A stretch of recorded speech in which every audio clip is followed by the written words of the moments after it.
Wagwan Bridget. No, I'm not even Jamaican.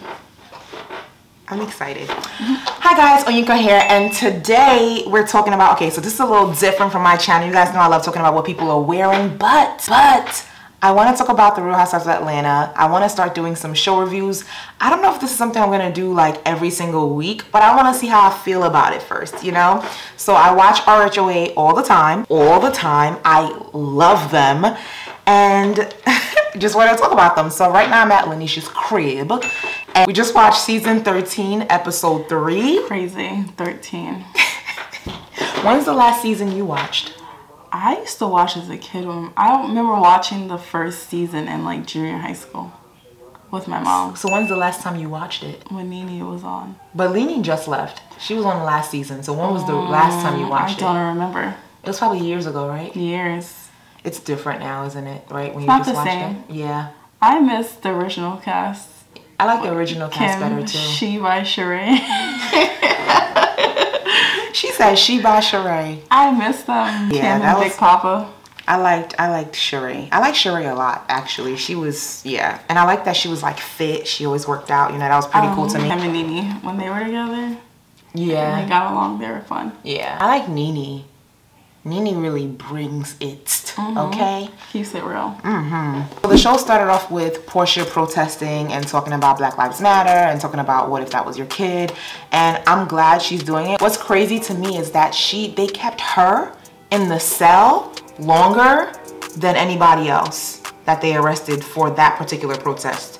She said they wanted to make an example out of her, I guess because she's a celebrity that's protesting, so let's make an example out of the public figure, so to speak. And they kept her, released her out of it at the end of the day instead of like earlier in the day like they did everybody else. And to me, that's messed up. I don't like when people are like, oh, you're well known, let's make an example out of you. That's so corny to me, so I didn't really like that at all. I loved her confessional look. She was like mad cute. Love the off the shoulder. I don't know who this is by. I know I usually give you guys like designer names, stylists, etc.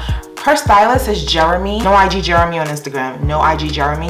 But I don't want to say he's the one styling her for the show, but for like her big events and stuff, he styles her. I love her look. I love the bob on her. She looks stunning with the bob.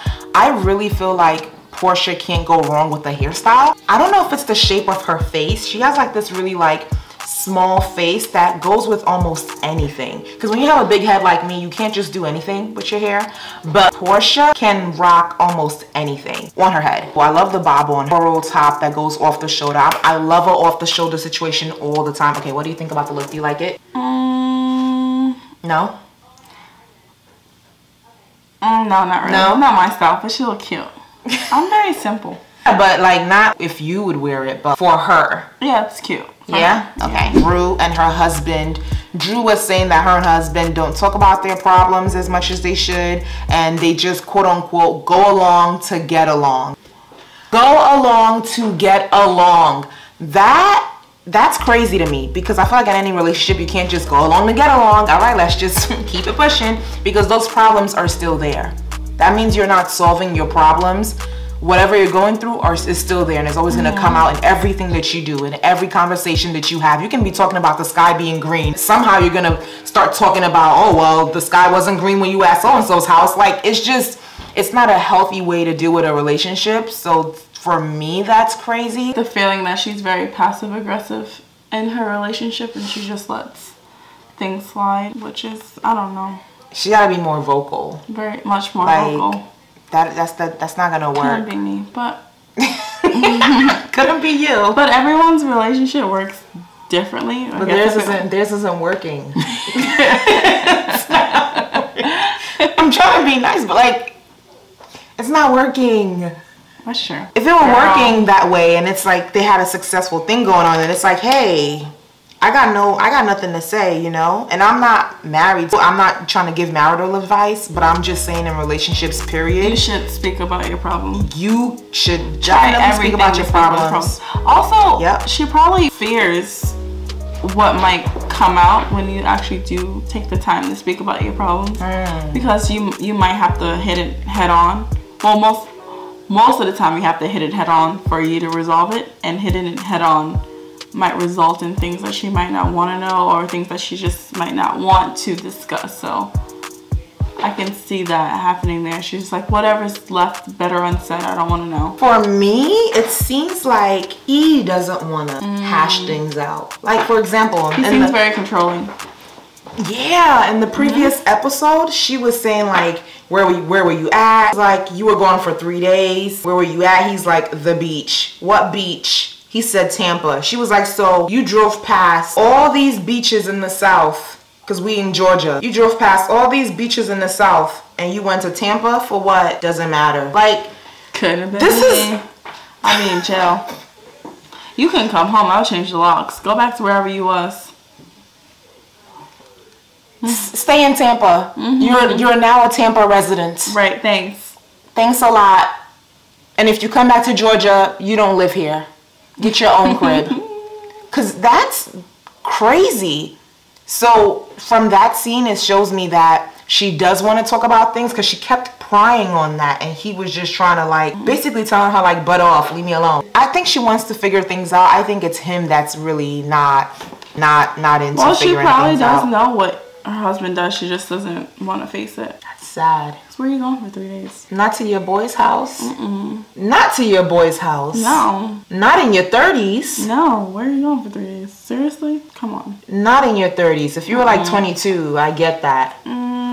It would still be crazy and I would still not accept it, but I would understand like a guy going to his boy's house for 3 days at the age of 22. But at 30 something, and you have kids and you're not answering the phone, what if something went wrong? That's what I'm saying. Like, you legit did not care. Right. So you went three days without speaking to your kids. Right. Because men are different. That was dumb. Men pick up and go, do whatever they want to do, and you're stuck at home with the babies. And then speaking of him possibly being controlling, there was another scene, fast forward, we're going to skip through some scenes. Fast forward, Mike, they were talking about the new house they're moving into, 9,000 square feet, yada, yada, yada, all that beautiful things, right? I'm happy they're moving on up to a bigger space. That's beautiful. Nothing crazy to say about that. I'm happy for them. But I didn't like that when she was asking for information about the new place, he wasn't trying to like give it to her. Not information like square footage and stuff. Clearly she knows that. But like logistics stuff. He was reluctant in sharing that, and that was weird. He's like, he just bought it. He's just gonna live in it, and which is weird to me. And she said something like, we don't want to end up out of a home one day or something. Like, he's like, I would never do that to my wife and kids, but why would you not give all the info to your wife if that's your partner? And she said, I want this to be treated as a team. Not that. It's just so weird to me. Like, I don't think he sees her as a teammate. I think he sees her as, oh gosh, I don't want to say his property, but I don't know what it is, but it's too much. It's sad. I feel bad for her. She's there. She chose to be there, so it is what it is. Yeah. She chose that life. So fast forward to Latoya at Kenya house. They both had on like denim pants and white tops. They happen to be matchy. This is more your style actually. White top, denim, or whatever. I wouldn't wear that. But you wouldn't wear this? No. Is it this top you're talking about? Yeah, it's old lady-ish. No, I'm talking about, well, this is more your style. Probably, it's just like a crop top, simple, whatever, right? Yeah. Yes, and that's cool. I like Latoya. I've been watching Latoya on YouTube for years. So I'm happy to see her on Housewives Atlanta. I remember when she was doing like interview series a couple years ago, and she had Candy on, and she interviewed Candy on her YouTube channel, and she was talking to Candy about being on the show. Candy was like, you should be on the show, and she was like, oh, can you hook a sister up? And it was like a little joke, but I knew she was serious. So I'm happy to see her on the show. I honestly think she belongs on the show. I know she probably wishes she can show her kids and her like husband and etc. But her husband doesn't want her to? That's what they say. They say he doesn't want her to, but I don't know how true any of that is. But I wouldn't be surprised if that's the reason, because I'm sure she probably doesn't mind having her kids in it. But they're divorcing also, so I don't know if he's could be out of spite. Hey, could be. Ooh, and then they were talking about, so when Kenya, so this is funny to me. So Candy was working out. Candy, Cynthia, and Kenya are working out. And they spoke about the, gaining weight during COVID. And then it starts talking about the wedding. And Kenya was saying how she didn't get a prenup and she wished that she got a prenup. Would you get a prenup? If I had the money, yeah. What do you mean had the money? Like for a lawyer to do it? Or no, you so mean if you were rich? Like if I was rich and I'm marrying someone that doesn't have as much money as me, then yeah, I would definitely get a prenup. But if he has more money than me, I would feel like, no. And you know what? I'm lying. I would actually sign the prenup because it's just a piece of paper. Yeah. You can get out of anything. True. You just have to pay. Business 101. Contracts, you can get out of anything. You just have to pay. I don't know if I would get a prenup. I think I would have to see where my life is at the time of I'm getting married. So I don't know if I would get a prenup. I'm not sure about that. But you can put anything in there. So like for example, you're scared about getting cheated on, you can put a cheating clause in there. You're scared that he might leave you in a year. You can put how many years we're married, I get this for each year that we're married. You can put anything in a prenup. That's why I don't mind actually signing one. That's true because you negotiate what's in it. Right. You're right. Like I think Janet Jackson got like a couple million a year that she was married to that billionaire, and they were married for like 5 years. That's a good and that was in her That's a good little prenup. salary. Yeah. A couple million per year for life? No, like when the marriage was finally ended, I think she got like a couple million per year while they were married. That makes sense. So they were married for 5 years. So let's say they're married for 5 years, and for each year that they're married, she gets $1 million. So she walks for away the next 5 years after being married. No, while she's married. So she'll walk away with $5 million from him. Oh wow. During the settlement. It's probably nothing to him. Right. He's a billionaire, but she probably got more. I don't remember the exact numbers. She had a kid. Yeah. Aha. Yeah. Pay for your kid, and that's not no regular average kid. No. That's a little billionaire kid. That's a little chump change of a kid. That's an heiress. Okay. He's a boy, so it's an heir. So Porsha and Dennis are not together again. I don't even care. I don't because they go together, they don't go together. They break up, they make up. So why do you feel bad? Because she just had a baby. So she's over here trying to probably make it work for the baby. And I just feel like men in general are just not sensitive to the fact women have kids and what women go through. I don't feel bad because I think she rushed that entire relationship. Okay. Like, I can see that. They met, they got together, they slept together really quick. Well, who cares about that? They could sleep together in 2 seconds. That don't even mean nothing. They met, they got together, and really quickly she was just like, ooh, I want to marry him. I want to have a baby with him. And she was just like, I don't want to hear what anyone has to say about what they heard about his past or what they heard about the things that he does. I just thought about the dog.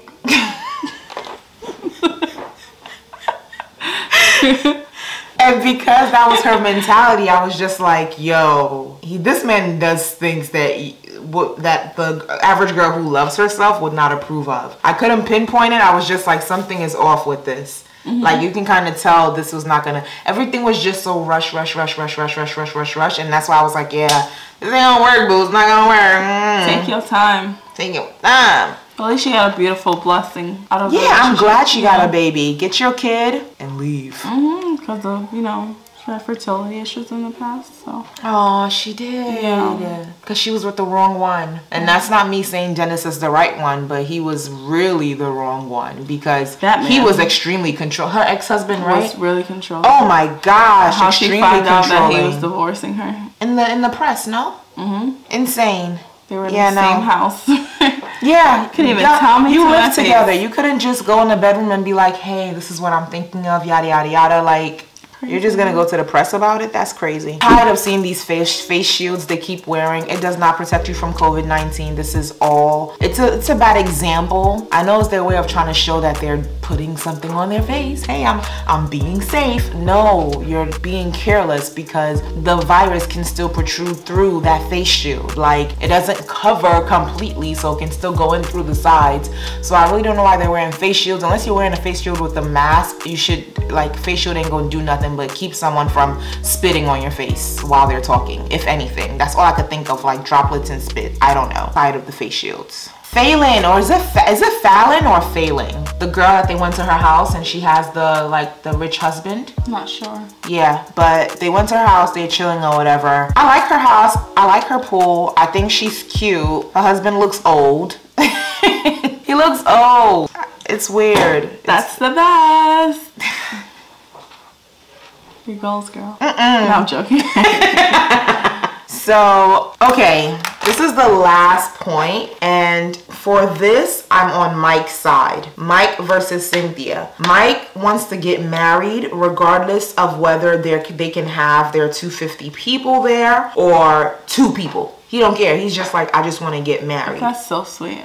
Cynthia, on the other hand, it really wants 250 people there. And she literally said to Mike, I don't know if, like, because he asked her, like, hey, is 10-10-20 still the date? She was like, I don't know. So you don't know if 10-10-20 is still the date because of whether you can have people there or not. Is your marriage, and I know they love each other, you can tell they really do feel for each other.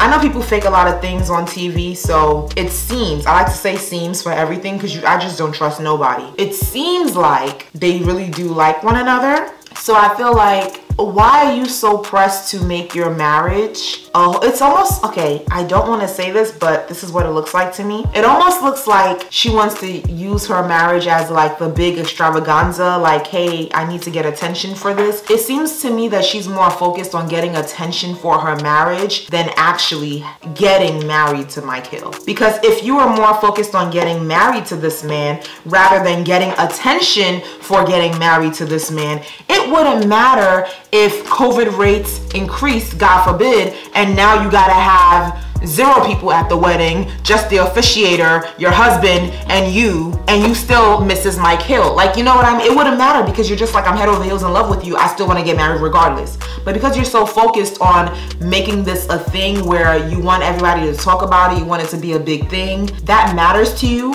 more than getting married on a date that you chose. And to me, that's crazy. Some people just want a big wedding. But you can always have the big wedding later on. That's true. When like the world changes or evolves into something different. I know a couple who's like push their wedding back because they just want the big wedding and having it too close. You know, they can't afford it, so they rather just push it back so they can afford what they really want. It's not something that I would want. Like, I wouldn't care if I had 50 people or 2 people at my wedding. But for some people, they just want the big wedding, the wedding experience, and they'll stop at nothing to get it. So I don't care about it. Yeah, I don't care. I care about the actual substance of her wedding. I care about actually building that relationship and making sure that connection lasts long term, aka forever, since that's what it's supposed to be.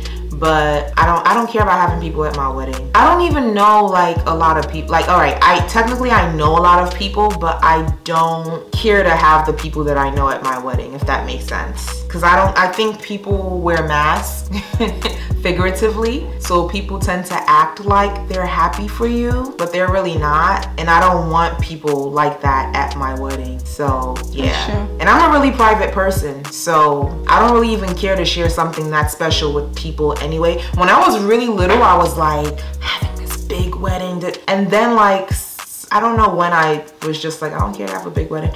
Somewhere in my adult years, I was just like, I don't care. Like, whatever God wants for me is for me, and that's just it. But I'm not pressed to have a big wedding. I'm not pressed to have a bunch of people that low-key are wolves in sheep's clothing. So I'm good. But yeah, that's how I feel about that.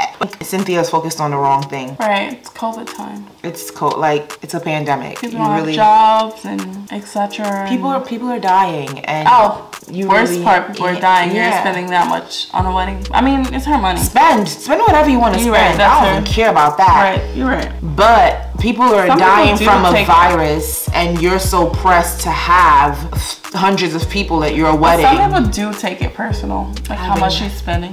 Why? It's her money. I don't know. People do take it personal. People are weird about that. Right. I don't care what you do with your money. Yeah. You worked hard. You earned it. Yeah. Like people got mad about Cardi B wanting to spend $88K on a bag. Or when Kylie Jenner gave her daughter like a $24,000 bag for the first time. Why not? And guess what? She can keep that bag forever. But it's still probably like $24 to her. And she can probably keep that bag forever.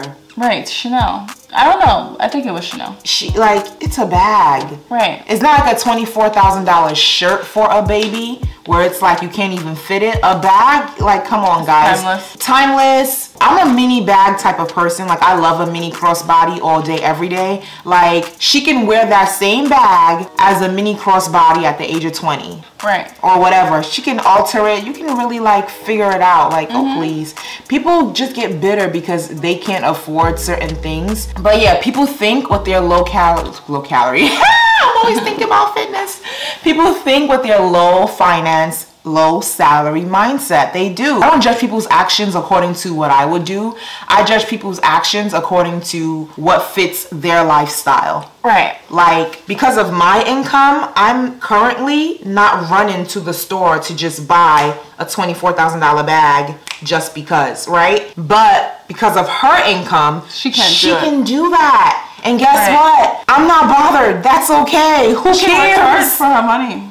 Like, people be so bitter. People be so bitter. Who cares? I do think at the time to flaunt it, maybe it's not the time to flaunt it. But she didn't really flaunt it. She just posted a picture, like, first day of school. But I'm also sure she didn't write in the picture, $24,000 bag, guys. Like, guys, $24,000 bag. Like, it wasn't that deep. It was just like, first day of school. Guys, it's nothing to these people. This is a lifestyle. Right, and mind you, I don't even, like, care for them. Or get lost. I don't even care for them. Like, it's just like, I used to. It's just the honesty of it all. Like, you gotta judge people according to their lifestyle, according to, if you want to judge somebody's spending, judge it according to their finances, not according to yours. Right. They don't make what you make. Spending $1 billion or something. If she spent $1 billion on a bag for her kid, then that would be irresponsible, right? Because she's not a girl rolling in billions upon billions of dollars. Yeah. So that would be stupid, right? Maybe she would be homeless if she did that. IDK. But my point is, like, $24K. Nothing. That's nothing to her. On a scale of money, it's nothing. On a scale of money, it really isn't. What do you think about it? Easily spend $24K. That's true. Easily. Guys, that's my thoughts. That's our thoughts on the Real Housewives Atlanta season 13. That's crazy. Season 13. That's insane. Episode 3, girl. So yeah, definitely check out all the videos somewhere on the screen. I don't know where it's going to be at because I usually don't film with people, and this is like different for me or whatever. So, oh, coming up is a video with me, Laneesha, and Sean. You don't see him, but you're gonna see him in one of the videos coming up where we did a truth or drink, and that was super cool. I loved it. So that's my first time having 2 other people on my channel, which is super weird for me and super cool. I love it. But yeah, this is my first time having 1 person on my channel, and I'm trying to put this video up ASAP, guys. So subscribe somewhere on the screen. I don't know where anything is gonna be at. I don't know how anything's gonna be structured with having another person here, but make sure you subscribe, turn your notifications as well. Follow me on Twitter, Instagram, Snapchat, all that good stuff. TikTok. Papa TikTok more so than Snapchat, because I don't know my Snapchat settings. I get requests, which is weird because I just wish they would just go through. I don't know, but check out my TikTok because I'm there more than anywhere else because TikTok is life, duh. But yeah, thank you very much. Laneesha also, oh, she has a business, a swimwear line called Cali Swim. Cali Swim. So it's what's the website? Cali Swim Collective. Yeah, CaliSwimCollection.com. CaliSwimCollection.com. So definitely check her out. I talked about her swim before in another lifestyle. It is. It is.